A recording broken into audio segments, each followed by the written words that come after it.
আমার শিক্ষক একবার একটি গল্প বলেছিলেন। এক ব্যক্তি তার ছেলেকে নিয়ে একটা পার্কে হাঁটছিল। তারা একসাথে হাঁটছিল। ছেলেটি গাছের উপর একটা কাক দেখে বলল, বাবা এটা কি, এটা কি? বাচ্চার বয়স ছিল 2 বছর। বাবা বলল, এটা একটা কাক। ছেলে আবার বলল, বাবা এটা কি?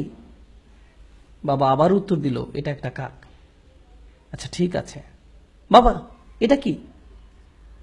বাবা বলল, এটা একটা কাক। ও কাক, এটা কি? এটা একটা কাক। এভাবে 10 মিনিট ছেলেটি বাবাকে প্রশ্ন করে গেল। বাবা 30 বার উত্তর দিলেন। তিনি একটা ছোট ডায়েরিতে লিখে রাখলেন, আমার ছেলে আজ পার্কে হাঁটার সময় একটি কাককে নিয়ে 30 বার প্রশ্ন করেছে, যেটা ছিল পৃথিবীর সবচেয়ে সুন্দর জিনিস। 30 বছর পর, ছেলের বয়স এখন 2 বছর না, তার বয়স 32 বছর। বাবা ছেলেকে ফোন করলো, আমি কি তোমার কাছে আসতে পারি? ছেলে উত্তর দিল, বাবা এটা ঠিক দেখা করার সময় না। বাবা বললেন, আমাকে কিছুক্ষণ সময় দাও, আমার 10 থেকে 15 মিনিট দরকার, শুধু এইটুকু সময় হলেই চলবে। চলো গাড়িতে করে বের হই, তোমার সাথে কিছু ব্যাপারে কথা আছে।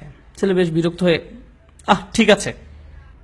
বাবা আসলেন এবং গাড়িতে উঠে ছেলেকে নিয়ে পার্কে গেলেন।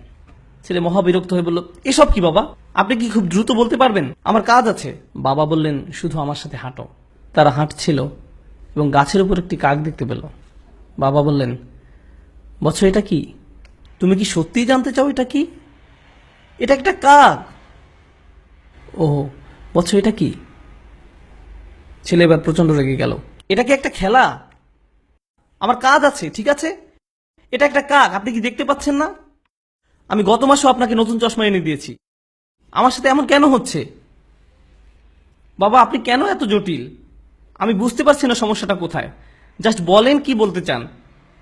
আমি ব্যস্ত আছি, ঠিক আছে? বাবা তার ডায়েরির পাতা খুলে বলল, বৎস ঠিক এরকম একটা ঘটনা 30 বছর আগে ঘটেছিল। আমরা এই পার্কে হাঁটছিলাম, তুমি একটি কাক দেখেছিলে। তুমি 30 বার আমাকে এটার সম্পর্কে জিজ্ঞেস করেছিলে। আমি প্রতিবার হেসে উত্তর দিয়েছিলাম। আর এখন তুমি দ্বিতীয়বারও উত্তর দিতে পারছো না। আমরা আমাদের পিতামাতাকে কি দিচ্ছি? মূল বিষয় হলো, আল্লাহ প্রথমে নিজের কথা উল্লেখ করেছেন, তারপর পিতামাতার কথা উল্লেখ করেছেন। তোমরা নিজেরাই চিন্তা করো, তারা তোমাদের জন্য কি করেছেন এবং তোমরা তাদের জন্য কি করছো। এমন অনেক পিতামাতা আছেন, যখন তাদের সন্তান আইসিইউতে থাকে, তারা ছোট্ট গ্লাস বক্সের দিকে তাকিয়ে দাঁড়িয়ে থাকেন, যার ভিতরে শিশুটি আছে। দিন রাত 24 ঘন্টা হাসপাতালে শুধু দাঁড়িয়েই থাকেন, কখনো বসেন না, শুধু দাঁড়িয়ে থাকেন। ভেন্ডিং মেশিনের খাবার দিয়েই তাদের জীবন চলছে। আর ঠিক এই সন্তানই বড় হলে ফোন করে খবর নেওয়ারও সময় হয় না। কত মা তার সন্তান ভূমিষ্ঠ করতে মৃত্যুর কাছাকাছি চলে যায়, আর এখন তার ফোনের উত্তর দেওয়া অনেক কঠিন হয়ে পড়েছে। আর এখন তাকে কি দিচ্ছেন? সারাদিন 2 মিনিটের মতো সময়। তাকে কিছুটা গুরুত্বপূর্ণ ভাবতে দিন। এটা কতটা অন্যায্য যে আপনি তাদের নিকট ছিলেন সবচেয়ে গুরুত্বপূর্ণ, আর এখন তারা আপনার কাছে গুরুত্বহীন। এটা কতটা ন্যায় বিরুদ্ধ। তারা এই যন্ত্রণা প্রতিদিন বয়ে বেড়ায় যে আমি আমার সন্তানের কাছে কিছুই না, আমি তাদের কাছে কিছুই না, আমি তাদের কাছে মূল্যহীন, আমার জন্য তাদের হাতে কোনো সময় নেই। কোনো কিছু আপনার কাছে মূল্যবান মনে হলে তাতে আপনি সময় দান করেন। বেশিরভাগ ক্ষেত্রে এই সময় আমরা পিতামাতার কাছ থেকে দূরে সরে থাকতে চাই। আপনি আপনার বন্ধুদের সাথে থাকতে চান, নিজের মতো করে থাকতে চান, মাতা পিতার সাথে থাকতে চান না। এই বদ অভ্যাসটা আপনিই বাড়তে দিয়েছেন, আর সময়ের পরিক্রমায় এটা আরো খারাপ হতে থাকবে। আমাদের পিতামাতা অনেক অনেক বেশি আবেগপ্রবণ, তারা খুবই রক্ষণাত্মক। এটা বুঝতে পারবেন না যতক্ষণ না আপনি নিজে পিতামাতা হবেন। আপনার বয়স 60 হলেও আপনি তাদের কাছে শিশু।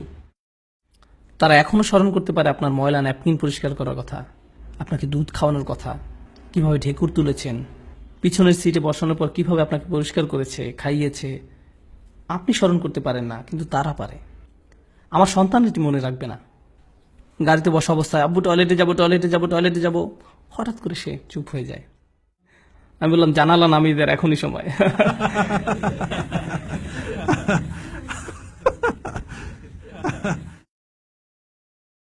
তারপর সে বলা শুরু করলো, আমি ঈদে কোন খেলনা পাবো। আমি ভাবলাম, ওকে, গাড়ি চালানোর জন্য আজ ভালো সময় নয়।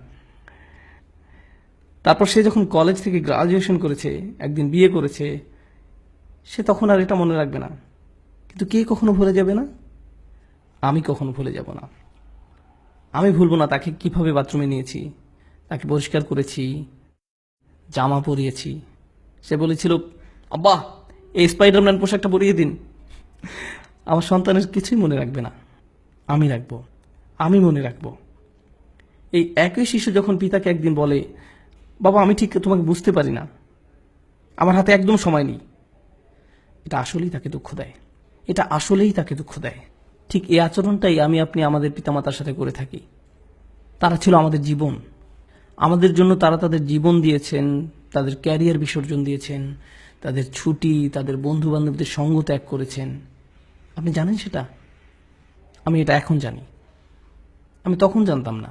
আপনি আসার আগ পর্যন্ত তাদের জীবনের এক ধরনের পরিকল্পনা করা ছিল, আর আপনি আসার পর আপনি হয়েছেন তাদের পরিকল্পনা, আপনিই তাদের সবকিছু। এখন একটা কিছু আপনার মন মতো না হলেই আপনি রাগান্বিত হয়ে পড়েন, কিছুই শুনতে চান না, তাদের সাথে রেগে কথা বলেন। আমরা এখানে এই মুহূর্তে ইসলাম নিয়ে আলোচনা করছি না, আমরা শালীনতার কথা বলছি। তারা আপনার জন্য কি করেছে আর আপনি তাদের কি ফিরিয়ে দিচ্ছেন, এটা খুবই অন্যায়, এটা খুবই অসমীচীন।